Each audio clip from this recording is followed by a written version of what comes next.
welcome to the first episode of the Full Spectrum Education sponsored How You Can Think podcast. But I could not undertake this process without the two gentlemen that I have joining me this evening for what will hopefully be, if I'm lucky, gentlemen, a long journey.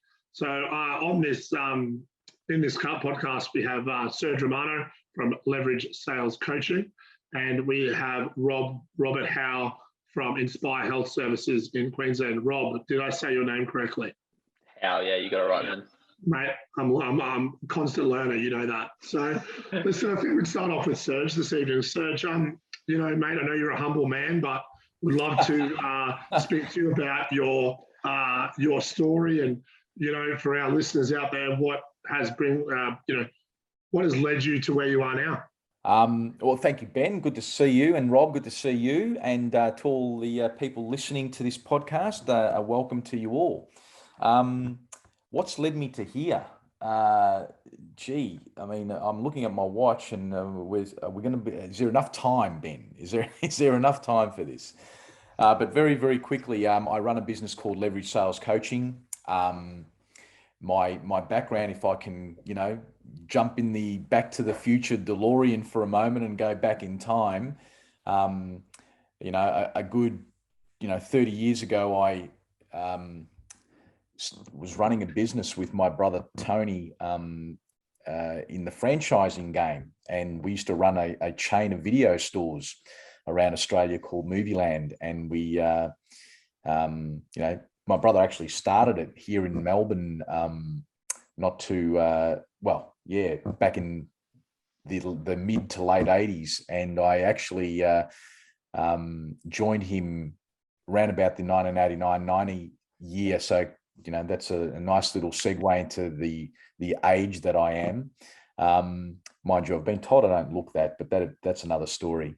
So we ran video stores and the franchise business in particular for a number of years. We then sold the business when we could see the writing on the wall that the streaming and Foxtel and Netflix and all those sorts of things were going to start to make a significant impact into that kind of industry. And we then sold the business to Video Easy.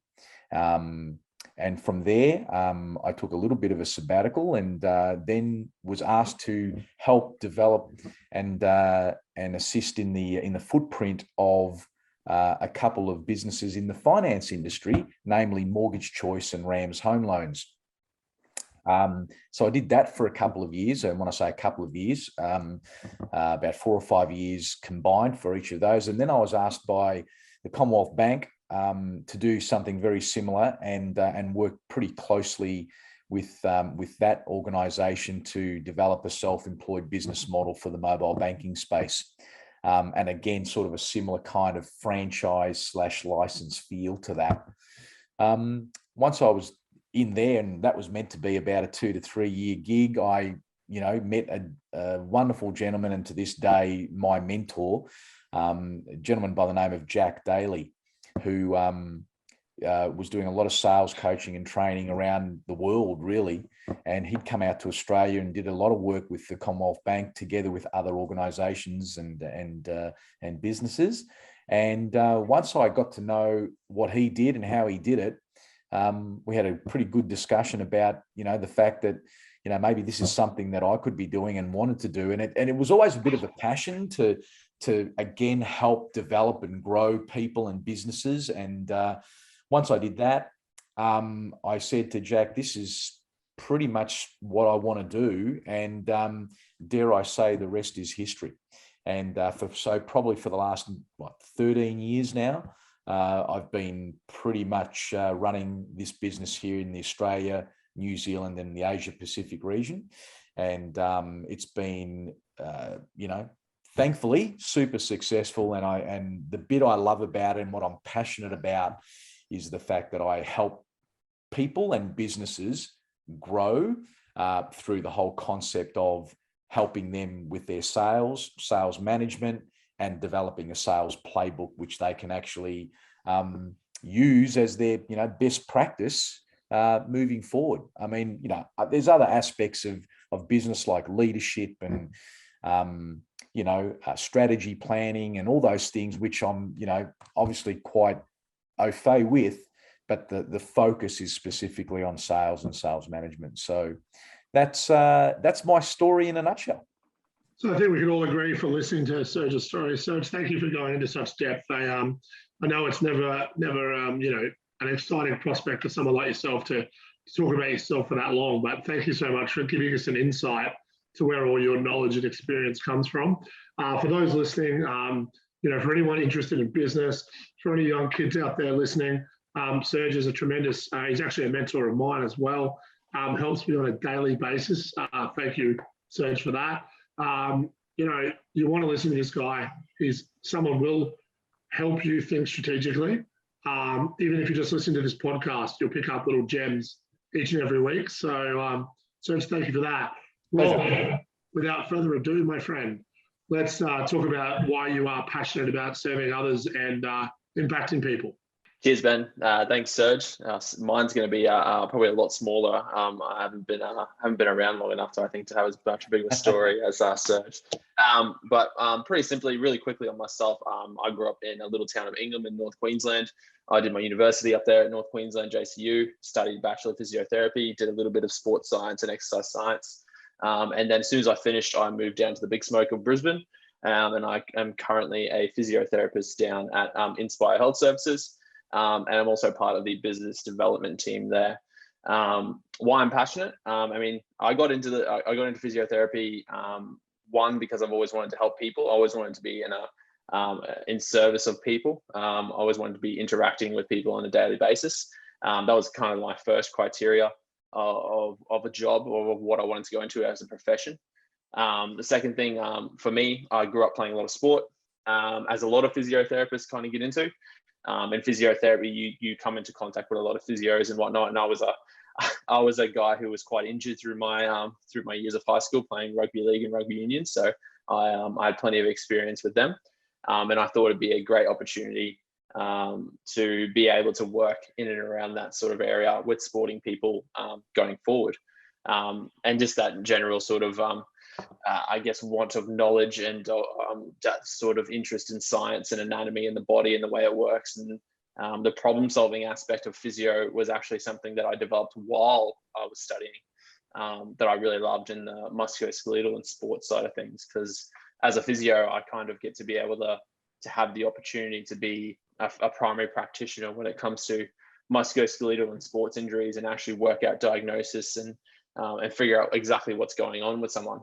And that's probably something that really intrigued me once I actually got into the field. And that's where it's taken me to now. Yeah, fantastic. So your passion is to problem solve the individual and then help solve it, yes? Yeah. Yeah, fantastic. Well, for those kids out there who are, I hear every day how problem solving is the bane of their existence. So it sounds like that we have a gentleman here who can definitely help all of you with that. Thank you, Rob, for sharing that. And I know as a patient of yours, I know that you give everything to your craft. So I thank you for your commitment, and my right arm thanks you as well. So thank you for that. No, my pleasure. Yeah, we won't be doing any movements on camera though. It might scare a few people. In relation to myself, so I'm a person who grew up in Brisbane. I'm a passionate educator. I went to Griffith University and QUT. I have my bachelor's and master's of education and a master's degree in education and behavioural psych. I'm very passionate about figuring. I'm like Rob. I love a good puzzle. Very passionate about serving and impacting others. Education, although important for me, is just like Rob. Like it's Rob's series of expertise is physiotherapy and all of that sort of stuff, and helping people through that. Mine is education and helping them through that. So my vehicle is education, but I think all three of us, for those of you watching the podcast tonight, we love to help people, which is why we're on this podcast. So each and every week, if you have questions, if you have statements, if you have hypotheses that you want to put out to us, please do, simply for the fact that we love to answer them, which leads me to our first question for the podcast, which is, I'm just going to look at my little screen over here. There's a ping. The workforce. What will it look like in 2050, gentlemen? Serge, do you want to lead us off? What do we believe So we're sitting here in 2022, so 28 years. So Serge will be 21 with experience by then. So what do we think the workforce will look like? For me, the workforce is still going to be something that is going to be people related. We go back so many years and it's like, in 50 years time or in 25 years time, cars are going to be flying in the sky, just like, again, using the Back to the Future DeLorean example. So, people think that, all these weird and wonderful, exciting technological advances are going to occur. And there's no doubt that that's going to happen, and it's going to help people as far as doing business in a much more efficient format. But the one thing that I have absolutely no doubt in my mind about is that people will still do business with people. And there will still be the requirement of relationship.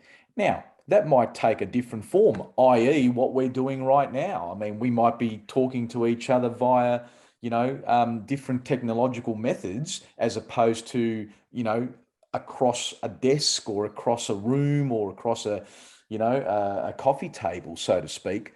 But people will always do business with people. So the one thing that I'm absolutely sure about is that that's what we will be doing in 50 years time when it comes to what business will look like then. All the periphery around that, I think, will change, and it will, and it no doubt it will, as far as the various tools that you'll have to do that. But I have no doubt that the people aspect of it won't change a bit. Fantastic. And I think that for all of our teenagers out there listening, this is someone who has worked, for a significant amount of time in people relations. And I think that we need to acknowledge that, guys.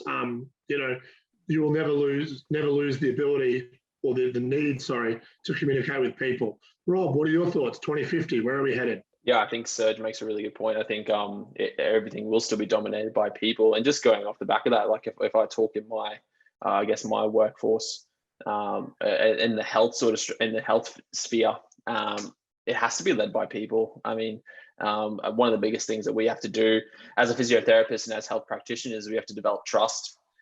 We have to make people feel safe. We have to make them feel secure. There's not too many ways that I don't think that we'll have the technology to be able to artificially create that. People generally create that with other people.